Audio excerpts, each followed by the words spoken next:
حق میں تھی دوڑ اور بھاگ ان کی، فقط حق پہ تھی جس سے تھی لاگ ان کی۔ جابر بن عبداللہ بن عمرو بن حرام الانصاری رضی اللہ عنہ حضرت محمد صلی اللہ علیہ وآلہ وسلم کے ایک ممتاز صحابی تھے۔ جابر بن عبداللہ الانصاری رضی اللہ عنہ ہجرت سے 15 سال پہلے یثرب، جسے اب مدینہ کہا جاتا ہے، میں پیدا ہوئے۔ ان کا تعلق مدینہ کے ایک غریب گھرانے سے تھا۔ آپ کا تعلق قبیلہ خزرج سے تھا۔ ان کی والدہ کا نام نصیبہ بنت عقبہ بن اودی تھا۔ غزوہ احد میں جابر بن عبداللہ رضی اللہ عنہ کو ان کے والد عبداللہ رضی اللہ عنہ نے جہاد میں حصہ لینے کی اجازت نہیں دی۔ بعض مورخین کہتے ہیں جابر رضی اللہ عنہ کی 7 بہنیں تھیں اور عبداللہ رضی اللہ عنہ چاہتے تھے کہ وہ اپنے خاندان کی دیکھ بھال کرے، چنانچہ جابر رضی اللہ عنہ نے لڑنے کی بجائے پیاسے سپاہیوں کی خدمت کی۔ جابر رضی اللہ عنہ کے والد عبداللہ ابن عمرو بن حرام الانصاری اپنے بہنوئی عمرو بن الجمہ کے ساتھ جنگ احد میں شہید ہو گئے تھے۔ ان دونوں کی عمر تقریباً 100 سال تھی۔ جابر رضی اللہ عنہ اپنے والد کی وفات کی خبر سے غمزدہ ہوئے۔ وہ ایک نوجوان تھا جس کی عمر 20 سال تک نہیں پہنچی تھی۔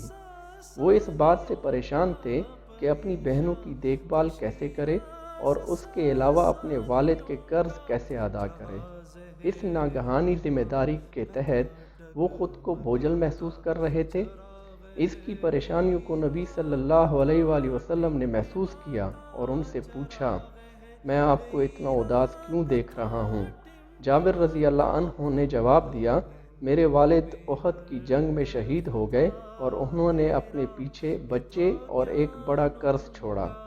نبی صلی اللہ علیہ وآلہ وسلم نے اسے یہ بتا کر تسلی دی کہ ان کے والد شہیدوں میں سے تھے اور انہیں اللہ کا یہ ارشاد پڑھ کر سنایا، جس کا مطلب ہے، اور جو لوگ اللہ کی راہ میں مارے گئے انہیں کبھی بھی مردہ نہ سمجھو، بلکہ یہ اپنے رب کے پاس زندہ ہیں، رزق پا رہے ہیں۔ جابر رضی اللہ عنہ نے ایک بیوہ سے شادی کی جو ان سے بڑی تھی۔ اگرچہ وہ رضی اللہ عنہ ایک نوجوان تھے اور کسی نوجوان کنواری سے شادی کر سکتے تھے، لیکن آپ رضی اللہ عنہ نے عقل مندی سے سوچا کہ وہ اس کی چھوٹی بہنوں کی پرورش میں بہتر مدد کر سکتی ہے۔ آپ رضی اللہ عنہ کی پریشانیاں ختم نہیں ہوئی تھیں کیونکہ آپ کو ابھی بھی اپنے والد کا قرض پورا ادا کرنا تھا، خاص طور پر یہ کہ قرضدار ان کے دروازے پر مسلسل دستک دے رہے تھے اور آپ کو مزید وقت نہیں دے رہے تھے۔ آپ کے والد نے کھجوروں کے ایک چھوٹے سے باغ کے علاوہ کوئی دولت نہ چھوڑی تھی۔ آپ نے سوچا کہ وہ رسول اللہ صلی اللہ علیہ وآلہ وسلم سے مدد مانگیں گے، کیونکہ آپ صلی اللہ علیہ وآلہ وسلم نے کبھی بھی ان کی مدد کرنے سے انکار نہیں کیا۔ جابر رضی اللہ عنہ نے رسول اللہ صلی اللہ علیہ وآلہ وسلم سے کہا، یا رسول اللہ صلی اللہ علیہ وآلہ وسلم، لوگ میرے دروازے پر دستک دے رہے ہیں کہ میں اپنے والد کا قرض ادا کر دوں، لیکن میرے والد نے کھجوروں کا ایک چھوٹا سا باغ چھوڑا ہے اور اس کا پھل قرض کا ایک حصہ بھی پورا کرنے کے لیے کافی نہیں۔ کیا آپ میرے ساتھ چلیں گے تاکہ قرض دہندگان مجھ پر سختی نہ کریں؟ آپ صلی اللہ علیہ وآلہ وسلم نے فرمایا، میں جلد آؤں گا، دن کے وسط میں، ابھی جاؤ اور اپنی کھجوریں چھان لو۔ لوگ جابر رضی اللہ عنہ کے پاس پہنچ گئے۔ جب وہ اپنے باغ میں بیٹھا کھجوریں چھان رہا تھا، آپ نے ان سے کہا کہ وہ حضور صلی اللہ علیہ وآلہ وسلم کا انتظار کریں جس نے ان کی مدد کرنے کا وعدہ کیا ہے۔ اب جب انہوں نے نبی صلی اللہ علیہ وآلہ وسلم کا نام سنا تو لوگوں نے بات کرنے سے گریز کیا، سوائے ایک یہودی کے جس نے ایک لمحہ بھی انتظار کرنے سے انکار کر دیا اور کہا، میرا محمد سے کوئی تعلق نہیں، مجھے ابھی ادا کر دو۔ جیسے ہی سورج عروج کے قریب پہنچا تو انہوں نے نبی صلی اللہ علیہ وآلہ وسلم کو تیزی سے آتے دیکھا۔ آپ کی پیشانی سے پسینہ ٹپک رہا تھا۔ آپ صلی اللہ علیہ وآلہ وسلم نے یہودی سے پوچھا، کیا تم قرض کا ایک حصہ قبول کرو گے جو ابھی تمہیں ادا کیا جائے گا اور باقی کو اگلے سال تک ملتوی کر دو گے؟ کبھی نہیں، اس نے کہا اور مختلف بہانے پیش کرنے کی کوشش کی۔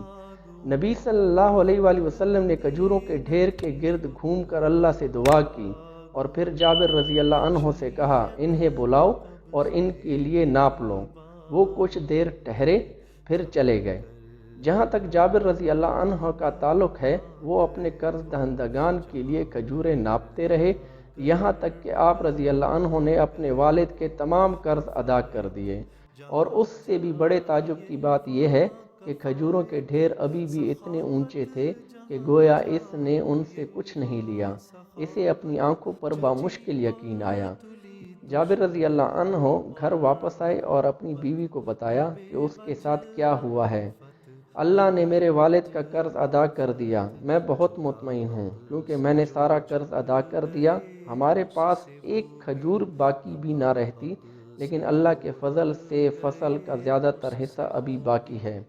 انہوں نے تقریباً 1547 احادیث بیان کی۔ محمد صلی اللہ علیہ وآلہ وسلم کی وفات کے بعد وہ مسجد نبوی، مصر، دمشق میں دین کی دعوت دیتے رہے۔ عمرو بن دیار، مجاہد، عطیہ بن سعد اور عطا بن ابی رباح جیسے معروف تابعین علماء نے ان کے لیکچر میں شرکت کی۔